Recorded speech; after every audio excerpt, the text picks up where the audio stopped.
안녕하십니까. 증시각도의 TV 시청자 여러분, 투자자 여러분, 회를 거듭할수록 재밌어지는 정인성 작가와 함께하는 IT 이야기, 컴퓨터의 역사, 칩의 역사에 대한 이야기 여러분들과 함께하고 있습니다. 자, 오늘로 세 번째 순서가 돌아왔습니다. 정인성 작가님 소개하겠습니다. 어서 오십시오. 네, 안녕하세요. 네, 안녕하세요. 저희가 이제 지난 시간에는 인텔이 잘 나가다가 완전히 세계를 석권했다가 슬슬 이탈자들이 생기기 시작했다. 한 거기까지 하고 마무리를 했는데요. 자, 그러면 왜 이탈자가 생겼고, 그래서 왜 지금은 보면 마치 실패자처럼 보이는 이 상황이 왔는지를 한번 얘기를 한번 나눠봐야 될 것 같아요. 네, 뭐 앞에 짧게 얘기들은 드렸지만 이제 인텔이 갖고 있던 생태계는 원래 되게 강했어요. 네. 세계 모든 소프트웨어는 인텔을 보고 있었고 정확하게 그때 AMD도 있긴 했어요. 그렇죠. 그 AMD 얘기는 제가 지금 뭐 짧게 드릴게요. 이제 네. 정확하게는 인텔이 그 세계를 지배하기 전에 이런 과정도 있었어요. 그 원래 CPU 옛날에는 그 CPU 그 반도체 공장이 지금처럼 항상 100% 돌아야 되고 이런 생각이 별로 없었어요.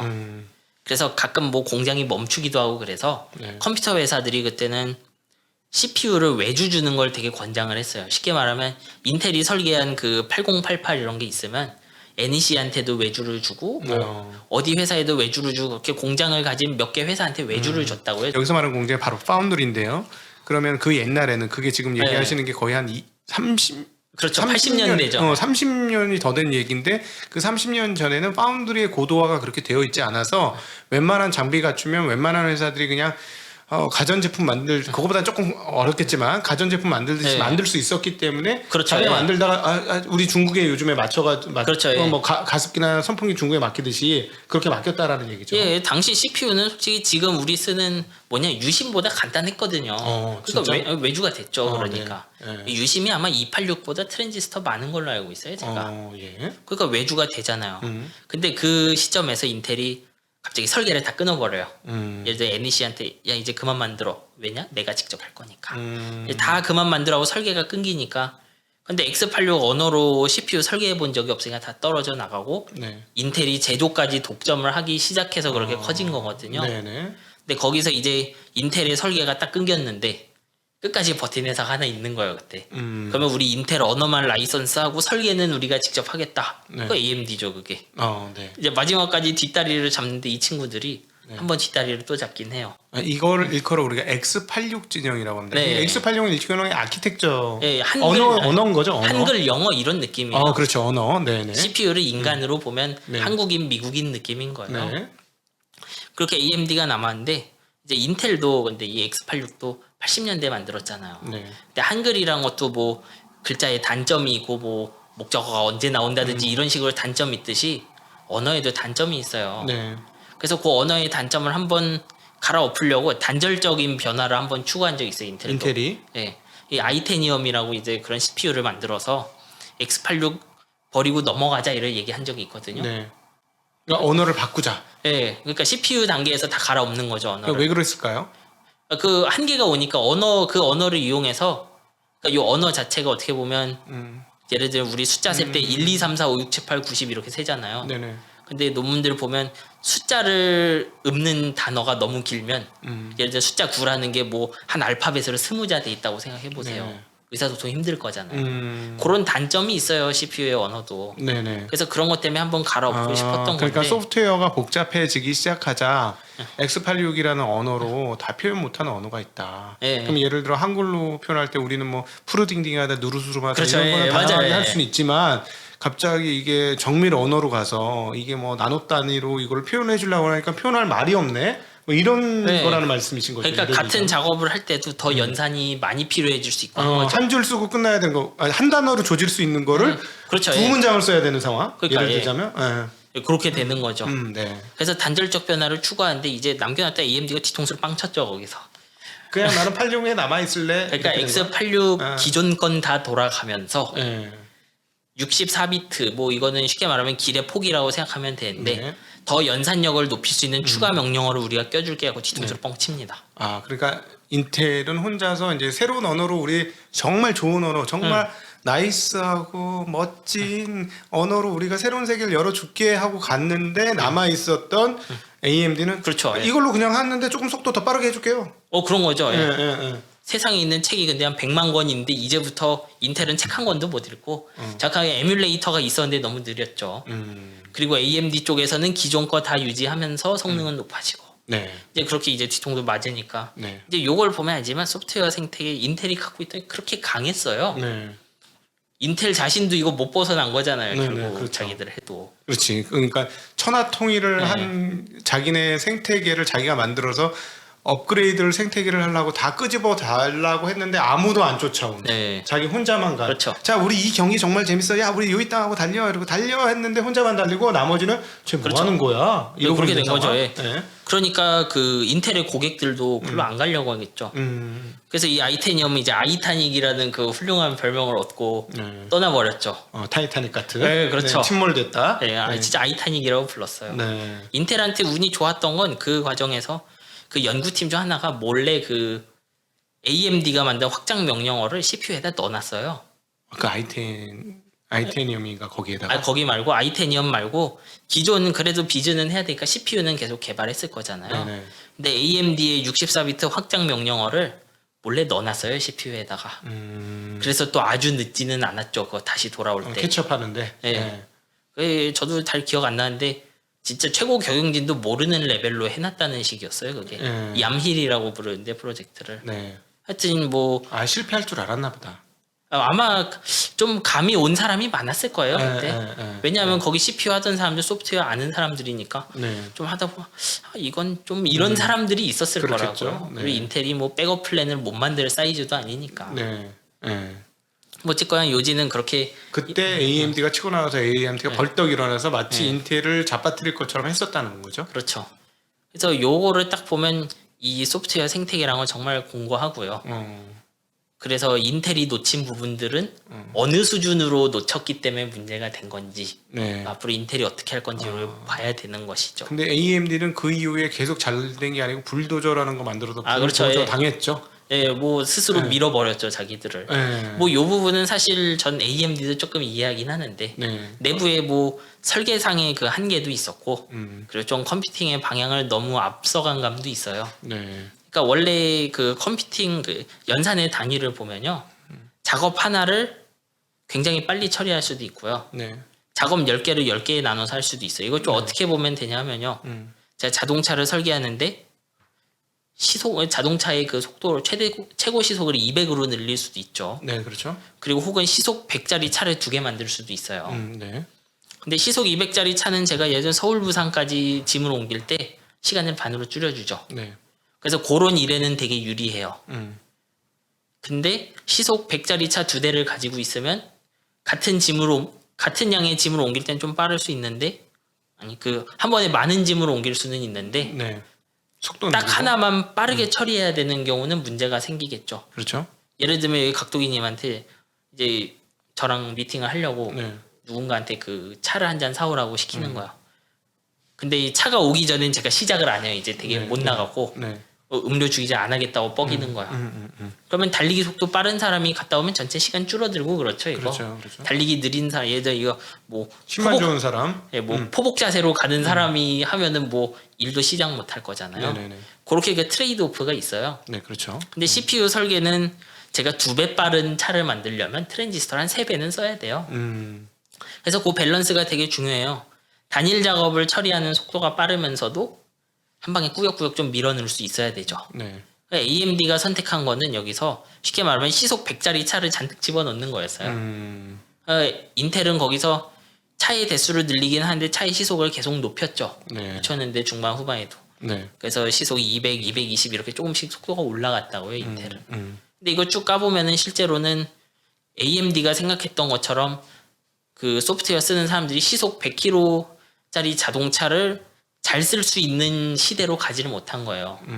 왜 그러냐면 옛날에 그 인텔이 한참 지배하고 있을 땐 CPU 하나의 그 코어 그 작업 단위 자동차라고 한 거 그게 하나밖에 없었거든요. 그래서 기존의 많은 소프트웨어들은 다 그 CPU 코어 하나 있는 걸 전제로 코드를 써놨어요. 근데 제가 짐을 옮길 때 여러 차의 짐을 실으려고 하면 짐의 순서도 막 생각해야 되고 그래요.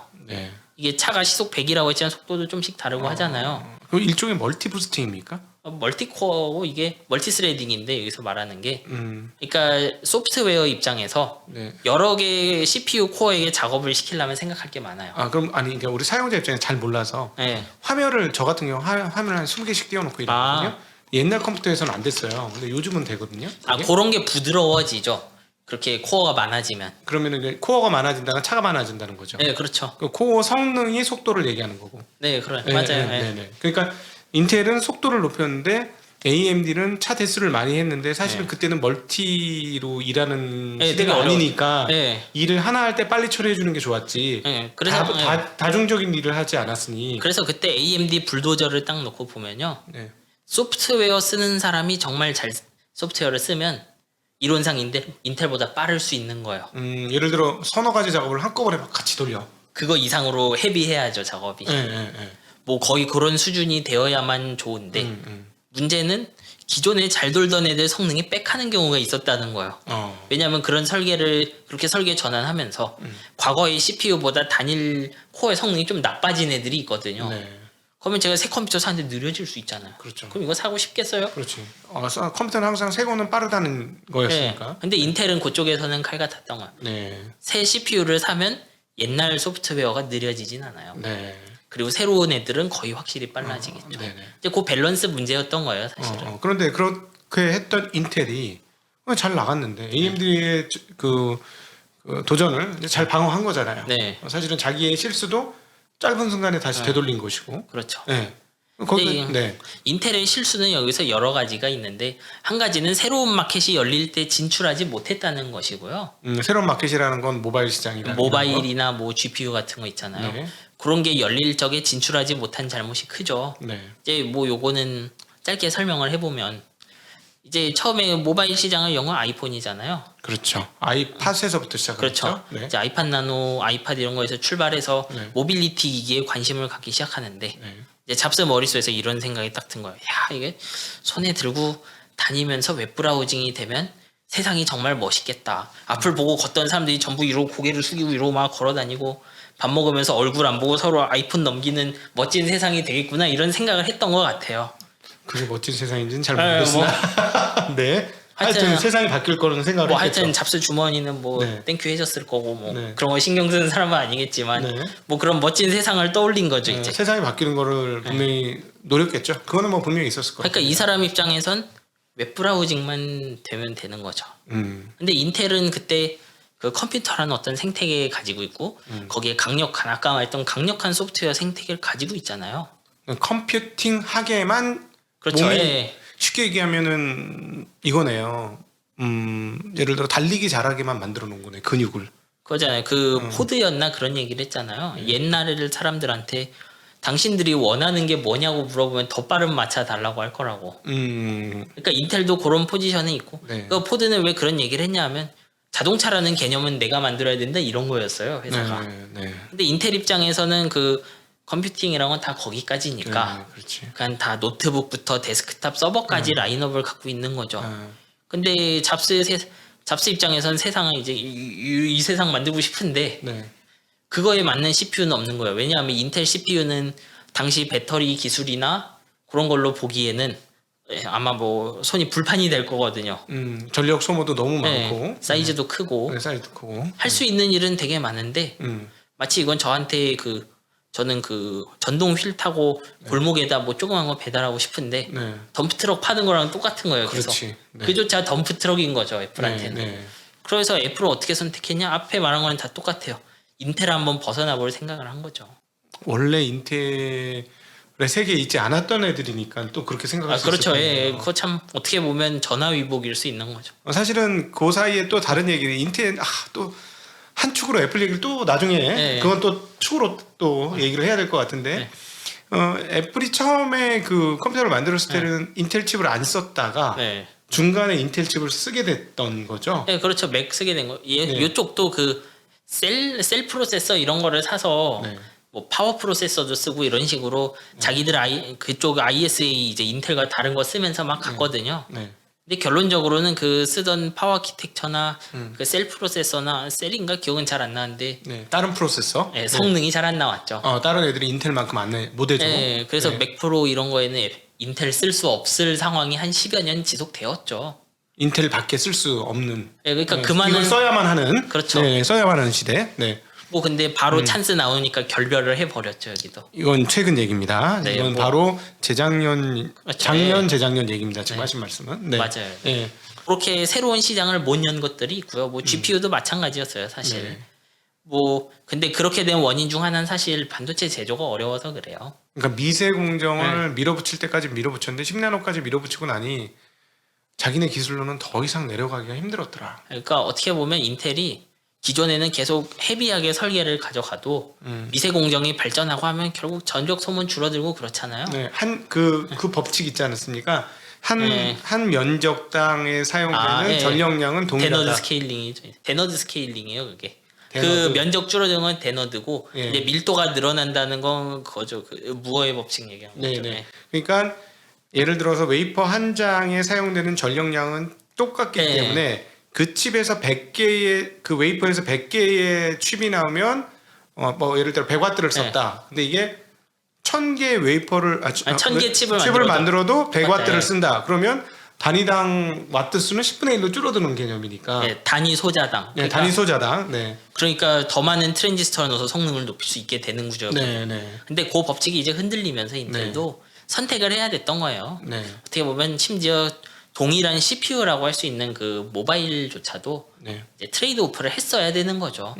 이제 인텔이 과감하게 설계 덜어내고 작은 칩에서 진짜 되는 거 거의 없는데 웹브라우징만 되는 그런 걸 하지 못했던 거죠. 그러니까 그동안에 컴퓨팅을 하는 개념에 네. 사로잡혀 있었던 인텔은 거기에 적합한 칩에선 최고의 성능을 발휘했지만 쉽게 얘기하면 너무 복잡하고 네.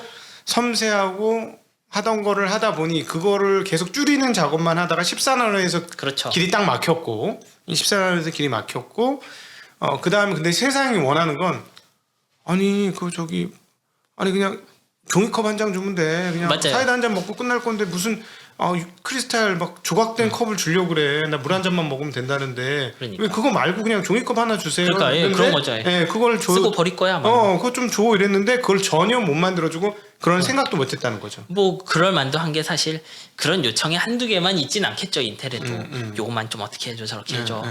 근데 이제 그 중에 대박을 하나 놓친 게 문제인 거죠. 네, 근데 맞아. 그리고 이걸로도 충분하게 먹고 살 수 있었고 미래가 당장 이렇게 급하게 그렇죠, 바뀔 예. 거라고 전혀 생각을 못했으니 사실 안주한 부분도 있겠죠. 네. 왜 그때 암이 선택된 것이냐.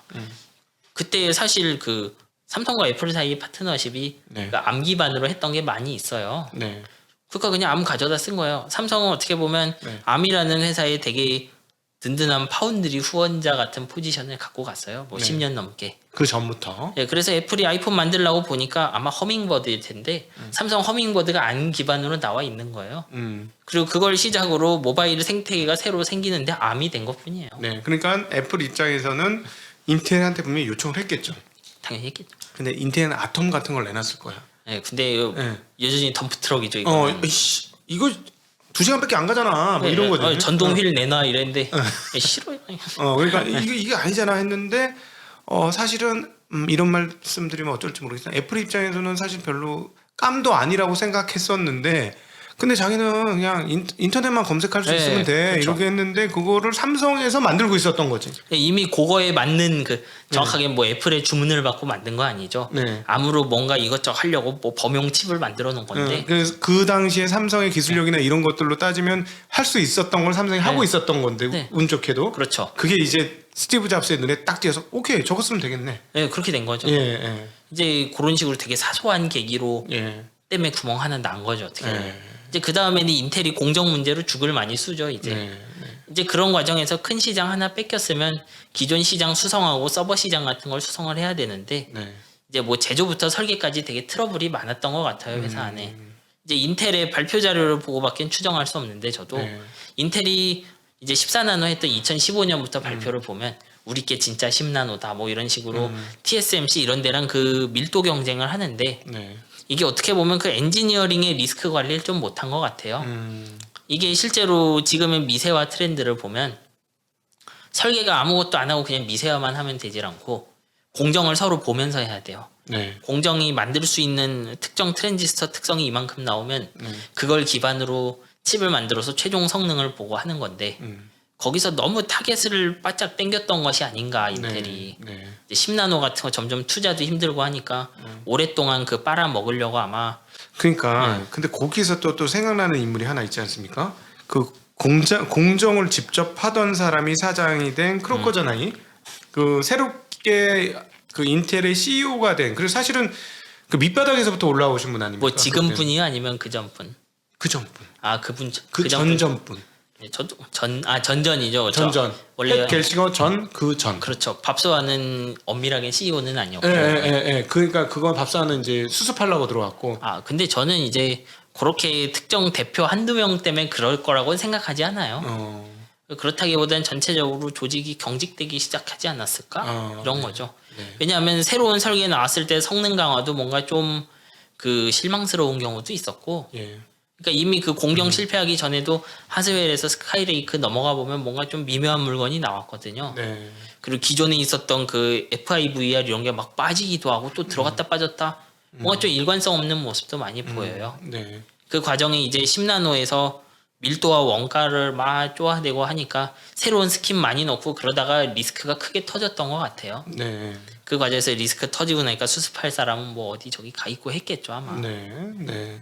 그래서 크게 우리가 인텔의 위기라고 하는 거는 두 개 보면 하나는 시장 놓친 거랑 둘째는 내부 리스크 관리를 못한 거죠. 이제 그런 상황이 되니까 AMD 치고 나오잖아요. 네. 이제 사실 AMD 참 재밌는 게 그 불도저로 신나게 이제 웨이퍼를 만들어서 웨이퍼를 사다가 죽을 만들고 있던 시절에 AMD가 네. 이제 또 마냥 가만히 있진 않았고요. 네. 원래 AMD도 그 제리 샌더스 창업자가 그 이런 말을 했어요. Real men have fabs라고 남자는 공장이지 이런 얘기를 했는데 이제 공장을 버렸죠. 남자가 아니게 됐죠. 그래서 네. 지금 원래 AMD는 파운드리를 갖고 있었고요. 예. 나중에 그 어려움으로 인해서 파운드리를 버렸는데 그 파운드리의 이름이 바로 글로벌 세계 3위 파운드리인 글로벌 파운드리입니다. 네. 이렇게 그렇게 팹을 스피나웃 하면서 AMD는 이제 인텔이 어떻게 보면 인텔이 익히지 않았던 그 파운드리의 언어를 좀 많이 익혀요. 그러니까 파운드리랑 같이 일하려면 어떻게 해야 그 동일한 설계로 고밀도 설계도 하고 고성능 설계도 하고 그런 작업들을 착실히 해 나갔어요. 보면. 오히려 회사가 떨어지니까 의사소통을 해야 되기 때문에 그걸 이해도가 높아졌다. 아마 그것보다는 파운드리 밖으로 나가고 네. 글로벌 파운드리도 이제 외부 고객 유치해야 되잖아요. 그렇죠. 그러니까 기존에 뭐 TSMC 같은 데에 그 놈을 익혔다고 봐야죠. 그럼 AMD는 이제 큰 고객이지만 하여튼 고객이니까 네. 본래 IDM 관행을 벗어나서 이제 배워야 됐겠죠. 네. 그렇게 하면서 파운드리의 언어를 많이 익혔죠. 그러니까 글로벌 파운드리 딜 끊겨도 TSMC로 바로 넘어간 거잖아요. 네네. 그게 그 젠 나오던 시점이고. 네. 그래서 그때 AMD도 CPU 보면 그 망했다는 불도저도 세대가 가면은 공정이 안 바뀌었는데 갑자기 밀도가 25% 증가하기도 하고 그래요. 네. 그러니까 이제 그 설계에서 자동으로 그렇게 밀도 줄여주고 이런 거를 익힌 거죠. 같은 나노급에서도. 네. 네. 그러니까 AMD가 그렇게 힘든 순간에도 어떻게 보면 세계의 그 파운드리 표준을 익히고 뭐 이렇게 하면서 좀 내적으로 역량을 다진 거죠. 네. 그리고 한번 인텔은 거기서 많이 혼란스러워 했던 거고. 이렇게 해서 종합적으로 이제 문제가 터진 거죠. 네. 그렇게 해서 원래 자기들이 힘들었는데 AMD가 안 치고 들어왔으면 덜 힘들긴 했겠죠. 네. 혹시 잠깐 딴 얘기인데 그럼 짐 켈러가 있다가 인텔에서 빠져나가서 인텔이 그렇게 힘들었다고 봐야 되나요? 그건 아닌가요? 정확하게는 짐 켈러가 있던 시기를 보면은 인텔이 힘들 때 들어와서 힘들 때 나갔어요. 왜냐하면 짐 켈러가 재작년까지 있었을 거예요. 재작년까지 있었죠. 네. 뭐 2018년, 19년 저도 날짜를 봐야 되는데 그 전에는 없었어요. 그 전에 없었어요. 그 옛날 인텔에서는 없었고. 원래 짐 켈러는 AMD 한참 있다가 네, 그렇죠. 한참 아마 있었죠. 애플도 갔다가 애플 갔다가 인텔도 저기 왔다가 테슬라 갔다가 지금은 어디 무슨 토렌트인가 뭐 네, 새로 창업을 한 걸로 알고 그 있습니다. 설계 회사로 일을 가고 네. 그랬어요. 예. 제 생각에 그냥 약한 회사에 가서 강하게 만드는 게 취미인가 좀. 아니 뭐 사람의 취미는 다양하니까 만나본 적 없어서 모르겠는데. 그래. 그건 맞는 말씀인 게 AMD 이렇게 벌떡 일어나서 독립성 갖고 있으니까 애플이 불러서 애플의 부름을 받아서 가서 M1 칩의 기반을 그렇죠. 만들어 줬고 M1 칩이 잘 나올 것 같으니까 이제 너희들 알아서 해 하고 갑자기 테슬라의 자율주행 칩을 만든 데로 갔다가 예, 자율주행 칩 다 만들어졌네. 그래 오케이 됐네 했는데 보니까 인텔 옛날 집이 인텔이 무너질 위기야. 가서 야 속도가 중요해. 다시 정신 차려. 이렇게 해서 그렇죠. 이제 나오잖아요. 지금 그 네. 작업을 했던 게 지금 나오니까 또 딴 데 또 가 있어. 네. 어떻게 뭐 이해할 수 없는 사람이 종잡을 수 없는데 네. 뭐 거물이니까 사실. 네네. 뭐 근데 정확하게 날짜상으로는 인텔이 고생했던 시기에는 이미 있었고 네. 고생 끝나기 전에 계속 고생하고 있는 시점에 나간 사람인데 네. 아마 이 사람이 만든 CPU는 지금 나오는 물건은 아닐 거예요. 예. 이거 왜냐하면 설계 한 2년 하고 제조 1년 하고 이런 식이잖아요. 그렇죠. 날짜상으로 뭐 내년 내후년은 돼야 나오겠죠. 네네. 텔러의 물건은 네네. 뭐 그래요. 이거. 예. 자 그러면 이렇게 망가진 인텔이 자 과연 구원받을 수 있을까? 많은 사람들이 그럼에도 불구하고 인텔이다. 인텔은 여전히 로마 제국과 같은 제국이다. 이런 생각을 거두지 않고 있어요. 그리고 네. 우리 정인성 작가님도 아마 일부는 그렇게 생각하실 것 같고 많은 전문가들이 그쪽에 네. 있는 전문가들 저희 같은 사람 말고 그쪽에 있는 네. 전문가들이 그렇게 생각하시는데요. 뭐 어떻게 될지 모르지만 뭐 갑자기 뭐 운석 떨어지면 망하고 하는 건데 그런 건 빼놓고 네. 일단은 인텔이 가지고 있는 어떤 인프라는 지금도 되게 공고해요. 일단 그 소프트웨어 생태계에 락인된다는 개념은 되게 중요해요. 특히 서버들은 지금도 그 이런 느낌이에요. 소프트웨어 짜놓고 잘 돌아가잖아요. 네. 그럼 터치를 하지 않아요. 근데 이렇게 제가 소프트웨어를 짜나 보면요, 실제로는 버그와 버그가 겹쳐서 잘 돌아가는 경우도 많아요. 예를 들면 제가 인텔용으로 코드 짰는데 버그가 있어요. 네. 제가 짠 코드에. 네. 근데 운이 좋아갖고 그 밑에도 버그가 하나 또 있는데 네. 합쳐지면 잘 돌아가는 경우 있어요. 네. 그러면 이 경우에 버그가 없는 얘들 암 CPU를 썼다고 해봐요. 네. 그럼 안 돌아가요, 해보면. 그러니까 이런 일들이 생겨요, 실제로. 정말 신기한 일이네요. 되게 밑에 그런 것뿐만 아니라 다양한 호환성 문제들이 생기는데 그렇게 보면 가끔 암 쪽에선 구현이 빠져 있기도 하고 그래요. 네. 그래서 CPU는 그냥 하드웨어고 사실 서버는 소모품이에요. 3년마다 갈아치우는 소모품이죠. 네. 근데 그 소모품 하나 내가 한 10% 20% 가격 아끼려고 했다가 내가 쌓아놓은 그 어마어마한 소프트웨어 스택이 무너질 수 있죠. 그래서 되게 보수적인 시장을 갖고 있어요, 이제. 인텔 입장에서. 그러니까 아이클라우드라든가 AWS라든가 애저라든가 그렇죠. 이런 모든 게 소프트웨어라는 거예요. 네, 결국 그 하드웨어 위에 돌아가는 소프트웨어인데 그 소프트웨어들은 인텔 쪽에 그 커플링이 강한 거죠. 그러니까 인텔 CPU 들어간 서버 가져다 올리면 금방 할 텐데 네. 암 서버 가져다 올리면 잘 안 되겠죠, 이런 건. 새로 완전히 건물을 새로 짓는 개념인 거네요. 그러면. 네, 그렇죠. 정확하게 될 수도 있는데 네. 그냥 부팅되는 거랑 켠 다음에 옛날처럼 돌아가는 건 다른 문제예요. 네. 그래서 암 서버가 이론상 성능 다 좋고 그런데 내가 하는 일만 해보면 더 느릴 수도 있어요. 다 잘 돌아가는데 네. 일반적으로 아예 켜지지도 않을 가능성 높죠. 네. 근데 소프트웨어는 비싸고 하드웨어는 싸니까 네. 그냥 잘 모르면 둬요. 돌아가면 두는 거예요. 이쪽에 중요한 원칙이죠. 그런 마켓을 갖고 있는 게 다행이고 네. 네. 뭐 인텔 입장에서 어떻게 보면 AMD가 잘해준 건 좀 다행이기도 해요. 왜냐하면 인텔의 입장에선 AMD한테 시장 뺏기는 건 가져오면 돼요. 그건 나중에 우리가 더 잘 만들어서 똑같은 프로그램 영역이니까 네, X86이잖아요. 예를 들어 다음 버전에서 우리가 AMD에 만든 네. 젠 5보다 우리 게 그렇죠, 더 예. 빠르면 우리로 다시 넘어올 수 있어. 이렇게 된다는 거죠. 근데 암 서버에 뺏기면 대책이 없어요, 이거는. 언어가 바뀐 거니까. 이제 그 공성전에서 공방이 바뀌잖아요. 네. 이제부터 인텔이 공격자가 되는 거예요. 서버 한번 뺏기면. 어떻게 보면 인텔 입장에서 다행인 거죠. 그건. 네. 그래서 어쨌거나 그렇게 강력한 소프트웨어 생태계 지금 유지하고 있다는 강점이 있고요. 네. 그리고 인텔 자신도 이제 그 생태계를 어떻게 확장해야 되는지 개념을 좀 잘 알고 있는 것 같아요. 네. 인텔을 보면 CPU도 있고 뭐 여기서 설명했지만 GPU도 있고 이런데 뭐 FPGA도 있고 네. 그거를 쭉 묶는 그런 소프트웨어 개념을 좀 가져와요. 원 API라고. 쉽게 말하면 소프트웨어를 하나 짜놓으면 제가 이 소프트웨어를 CPU, GPU, FPGA 같이 쓰게 해도 되고 FPGA는 없어도 그럭저럭 돌아가고 이런 모델을 만드는 거예요. 누가? 인텔이? 인텔이요. 네. 그러니까 인텔이 그 기존에 있던 소프트웨어 생태계의 영향력을 좀 그 프로그래밍 방법론까지 확장하는 느낌이죠. 네. 이제 최근에요. 최근이죠. 원 최근에. API는 지금도 되게 강조하는 부분이에요. 네, 네. 그래서 그런 모델들을 통해서 이제 인텔도 CPU 성능만으로 안 되는 거 아니까 대신 FPGA도 쓰고 뭐 GPU도 써도 되는데 우리 인텔이 제공하는 프레임워크 하에서 코딩을 하면 인텔 FPGA 같은 거 붙어 있으면 스무스하게 넘어가고 네. 그래서 요번에 인텔 사파이어 라피즈 그 네. 서버 칩을 보면요. 네. 그렇게 가속기 인터페이스가 붙어 있어요. 서버 칩에. 아, 그러니까 그림을 좀 많이 그린 CPU를 주는 거군요. 네. 그러니까 접속할 도킹할 자리를 그렇죠. 여러 개 예. 만들어 놓은 CPU를 아예 만들어서 지금 꺼내 준 거예요. 그러니까 네. 너희들 필요에 따라 붙여서 써라. 네, 그리고 소프트웨어 입장에서는 그 방법만 클리어하면 코드는 재활용하면 돼요. 코드는 또 쓰면 된다고요. 여기 있는 GPU. 근데 이제 기존에는 CPU 하나만 보면 됐지만 지금은 GPU는 뭐 AMD도 있고 뭐 엔비디아도 있고 그렇죠. 헷갈리고 하는데 인텔 안에서 하면 항상 같은 코드를 쓸 수 있게 되는 거죠. 인텔이 시도하는 두 번째 락인 계획인 거죠, 이제. 이제 확장. 네. 확장 언어를 갖는다는 거죠. 그렇죠. x86만의 생태계가 아니고 x86 플러스 인텔 GPU, 인텔 FPGA 친구들이 같이 가는 그런 개념으로 묶는 거예요. 네.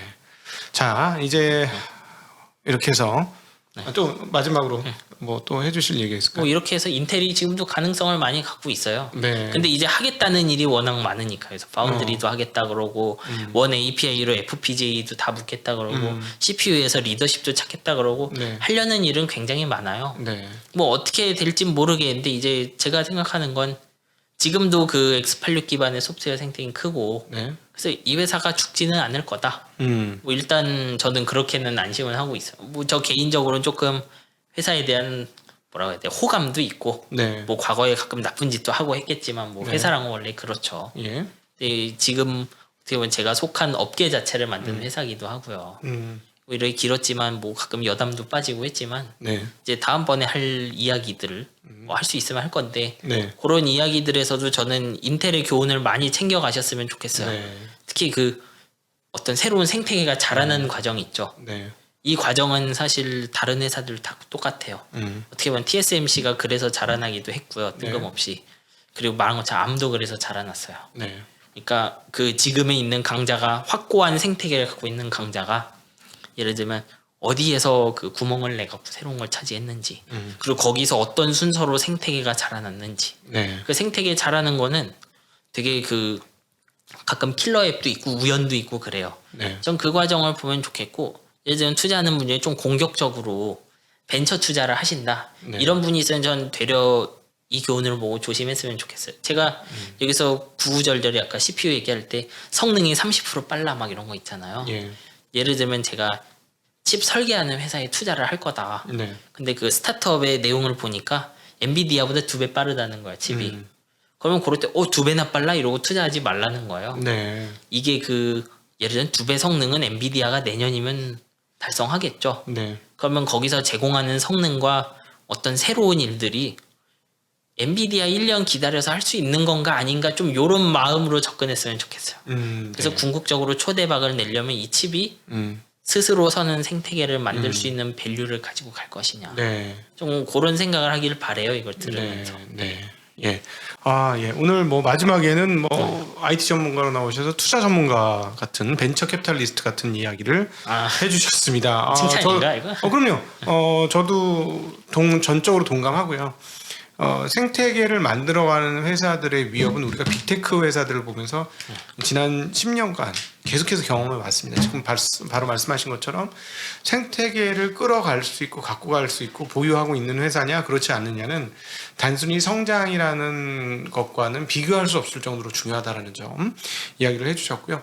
오늘 마지막에 그 이제 인텔이 확장을 해가는 개념에서 나타났던 GPU나 FPGA 이런 반도체 얘기는 다음에 또 해드리도록 하겠습니다. 네. 지금 계속 까고 까야 될 게 양파처럼 많이 있습니다. 그래서 그치 없죠 이거. 예, 여러분들 이게 재미있으셨다면 사실은 굉장히 전문적인 영역이라서 좀 어려울 수도 있지만 이게 투자하고 나중에 분명히 접목이 됩니다. 우리가 이제 인텔이 왜 지금 이렇게 주가가 허덕대는지를 오늘을 통해서 여러분 충분히 조금 이해가 되셨을 것 같고 그럼에도 불구하고 미래에 인텔이 가능성이 있는지 없는지도 한번 엿볼 수 있는 시간이 되었지 않았을까 싶고요. 투자하고도 분명히 연결되고 그 부분은 또 제가 찾아서 여러분들에게 말씀드리도록 하겠습니다. 자, 이렇게 인텔 이야기를 3시간에 걸쳐서 정리를 해보았는데요. 여러분 재밌으셨다면 댓글로 다음 편이 기다려진다라고 열렬하게 이렇게 당근을 흔. 이렇게 말씀을 해주신다면 저희는 다음 편도 즐거운 마음으로 여러분 만들어서 찾아뵙도록 하겠습니다. 오늘 인텔의 그 컴퓨터의 시작, IBM부터 시작해서 인텔의 그 생태계를 구성하는 과정, 그리고 인텔의 위기까지 1부, 2부, 3부를 통해서 인텔을 중심으로 컴퓨팅의 세계가 어떻게 이루어졌는지에 대해서 우리 정인성 작가님과 함께 이야기 나누었습니다. 오늘 이렇게 귀한 정리해주신, 말씀해주신, 펼쳐주신 정 작가님한테 다시 한번 감사드리고요. 네, 감사합니다. 네, 우리 구독자분들께도 인사드리겠습니다. 고맙습니다. 네, 감사합니다.